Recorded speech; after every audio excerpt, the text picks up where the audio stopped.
It's been over 50 years since we've seen the Toyota Crown nameplate here in North America. And at the time when this vehicle was first introduced back in 1958, it was the first Japanese mass-produced car to be offered in the US. Now for 2023, the Toyota Crown is back, and as a replacement for the Toyota Avalon, this is now the flagship of Toyota's sedan lineup. And just like its predecessors, it symbolizes innovation and pushing the limits with two available hybrid powertrains and standard all-wheel drive. So as you can see, this week we're actually at a studio just outside of Austin, Texas, and this is the brand new 2023 Toyota Crown Platinum. So let's take a first look.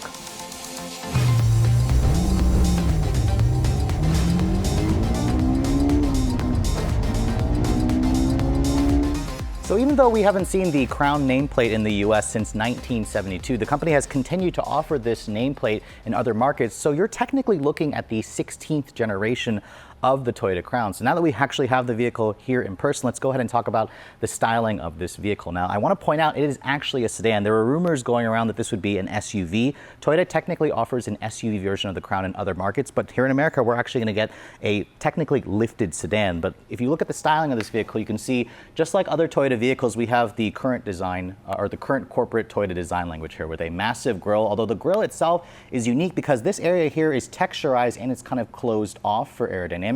There is a small little kind of mail slot opening at the upper part of the grille. There's the radar sensor for the adaptive cruise control. And then there's some more openings down here at the lower front splitter. There's also a black lower front splitter with some aluminum accents. This particular one here that I'm showing you is the platinum grade. It has this really interesting, unique two-tone paint option where you have the supersonic red with the black front fascia, the black hood, the black roof, and the black rear trunk lid.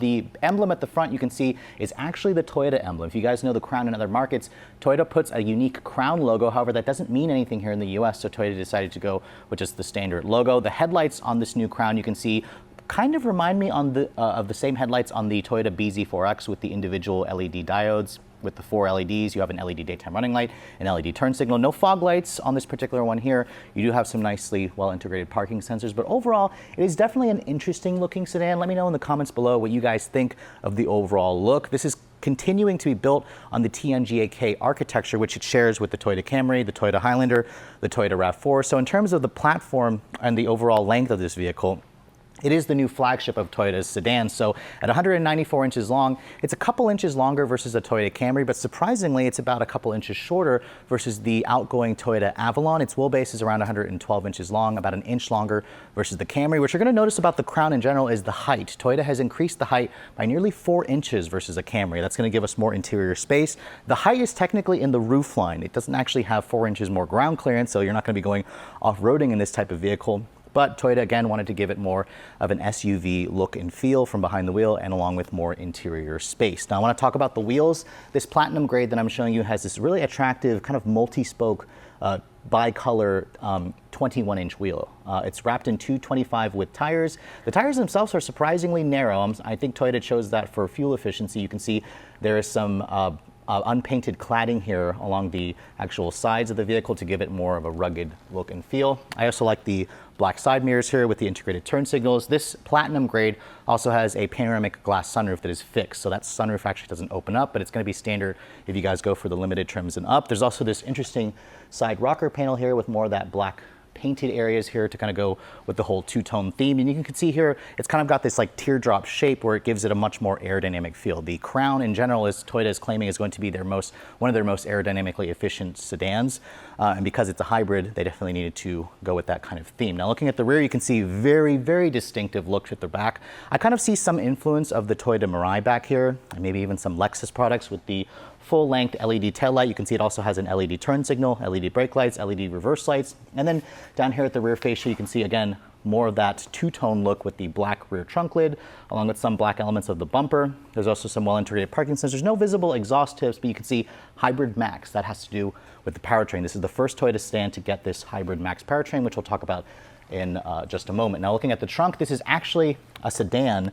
So if you guys want to get into the trunk space, I don't have final figures just yet, but you should see, obviously it's not a hatchback, it's a traditional trunk. It's a pretty well-sized trunk. I would estimate this is a little bit bigger versus the current Camry. Surprised to see that the seats fold down in a 60/40 manner, which is nice. And then if you look underneath the floor here, there is actually a temporary spare tire, and your actual 12-volt battery lives in the back of the new Crown as well. Now, being Toyota's flagship sedan, the interior is definitely a huge, important factor for the company when they were designing the all-new 2023 Crown. And I have to say, getting in this car, shutting the door, it has a nice solid sounding thunk. Remember, this is built on the TNGA-K architecture. It shares it with the Toyota Camry. And when you look at the rest of this cabin, this supersonic red with this black interior, this platinum grade also has these kind of bronze accents in the seats. The seats themselves are 12-way power adjustment on both sides. You also have two-person memory on the driver's side, and you also have heated and cooled seats in the front, along with a heated steering wheel and heated back seats. That's going to be standard when you go for the Limited. This is actually a real genuine leather. If you guys go for the base XLE, it'll have the soft text, which is the faux leather. And then you can see, looking at the rest of the interior, the door panel has this nice soft touch injection molded plastic.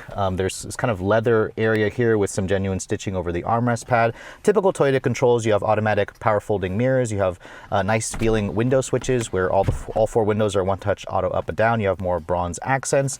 And then down here, there's a harder touch plastic area over by the cup holders. This particular model also has an 11 speaker premium JBL sound system. If you guys go for the base XLE, you'll just have a 6-speaker sound system. So audiophiles out there are going to have to go for at least the Limited and up trims. Now, looking at the rest of the center stack, you can see there are two massive 12-inch displays, a 12.3-inch digital display here for the instrument cluster, and then a 12.3-inch digital display here where it's also a touchscreen. This is the latest Toyota audio multimedia interface where you can see my phone is connected. It's got wireless Apple CarPlay and Android Auto and over-the-air updates. I think it's a very clean setup.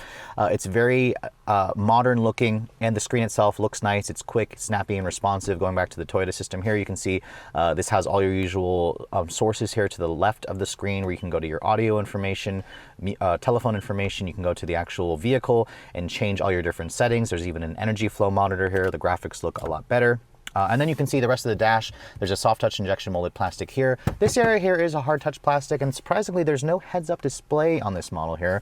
Now, I am sitting in a very early pre-production model, so I'm not entirely sure what the final production model is going to have in terms of equipment. But down here on this area, you can see it's padded where there's kind of like a leather-ish feel to the dash. You have this other screen over here, a very small digital display for the automatic climate control. You have actual separate buttons for the heated and ventilated seats, which is definitely a nice option here. Dual zone climate control is going to be standard. And then you can see here, my phone fits very nicely for the wireless phone charging pad. A little bit more storage over here. You got two USB-C charging ports. And then here's the key fob for the vehicle. You can see it's the standard intelligent access Toyota key. If you guys are the owner of the car, you can also connect to the vehicle using the Connected Services app, where if you also choose this trim, you can also use a digital key function where you can use your cell phone as a key, which is, again, a very important feature to have in today's modern world. There's also another button on the dash that will reveal a 360 camera. If I push that button here, you can see it does a full 360 perimeter scan. That's going to be included when you guys go for this top trim. And Toyota's been really working hard on the graphics of this vehicle, on the graphics of the screen. So again, it's much improved over the older system that you found in the Avalon. And over here on the center display, you can see there's a drive mode selector over here. This controls the 6-speed automatic in this trim. If I start messing with the drive modes here, you can see the display here actually shows you 6 different drive modes. This is unique to the Hybrid Max powertrain, where you also basically get a Sport Plus, a Custom, and a Comfort mode, because this car does have adaptive variable suspension. So we've got adaptive dampers that'll help improve the ride quality over rough surfaces, or you can also put it in Sport Plus, and it'll give you a firmer suspension where this car will feel more like a rear drive car, supposedly, and give you that sportier feel. Over here on the center console, you can see it's a pretty big storage bin. It's somewhat deep. There's a USB-A charging outlet in here. That's actually the wired connection if you want to connect your phone, and then these two here are just simply for charging. The seats, I do find them to be pretty comfortable and supportive. The leather also feels high quality. I also like the way they look with the bronze accents. Above me, you can see there's LED lighting along with ambient LED lighting for this higher trim, and then the panoramic glass roof here has a power retractable sunshade. However, this does not open, so it would be nice if Toyota gave us the actual option to open it up, but I do like how the panel roof is going to be standard on the Limited and up trims. But let me go ahead and hop into the back seat of this car. Now, I don't have final figures for the rear seat, but you can see with that wheelbase increase versus the Camry, there's actually a pretty good amount of space back here. Let me get back here and show you guys the room. Now, the Camry has roughly 38 inches of legroom. I'd say this is going to be just under 40 is what it feels like. In terms of the headroom space, you can see at 5'7", my head actually gets pretty close to the ceiling. Now, this is taking up some space in here for you taller folks. And then in terms of the materials back here, this is a very early prototype, but this is actually a soft touch injection molded plastic. There's some leather here on the actual armrest area. The window controllers are illuminated, and you also have one level heated back seats. I'm kind of surprised it's only one level. Over here on the center stack, you can see there is a hump here, a drive shaft hump. You have two USB-C charging ports, actual rear climate vents, and then you have two storage pockets over there. And then if you want to fold this down, you can see there is an armrest with two cup holders. And then I also like the way the headrests are for the rear. They're actually slightly, or they're adjustable for one, which is something the Camry doesn't have. And they also are a lot more squishy and soft. So overall, the back seat, it feels pretty comparable to the current generation Toyota Avalon. I expected Toyota to do a little bit more back here considering the positioning of this car, but again, it's gonna have enough room for most people.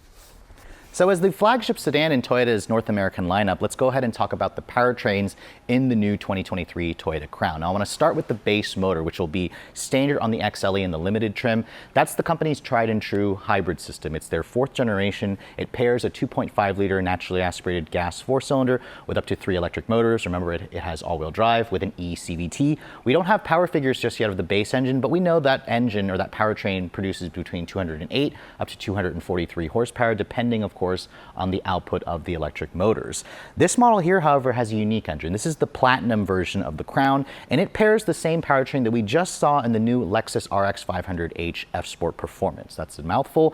It's got the new 2.4 liter direct injection turbocharged 4-cylinder, so it's a turbo engine paired with 2 electric motors. There's one electric motor at the front and then a separate motor at the back axle that has significantly more power versus the E-axle motor in the standard hybrid powertrain. Toyota did disclose power figures, combined power figures of this motor here at 340 horsepower. Now 340 horsepower is definitely a healthy amount. It is about 27 less horsepower versus what they just announced in the RX 500h F-Sport Performance, but still plenty of power. They didn't disclose a torque figure, but we do know the torque figure of the RX, which is around 406. So this should be a very interesting powertrain. It's also paired up with a 6-speed automatic transmission. That's right, this has a conventional 6-speed auto, and like I said earlier, all-wheel drive is standard. This has a different all-wheel drive system. They call it E all-wheel drive advanced, which means it could send up to 70% power front, 30% rear road, or it can also change that to be 20% front and 80% rear road. So this can actually give you more of a rear drive feel. Remember, this is built on the TNGA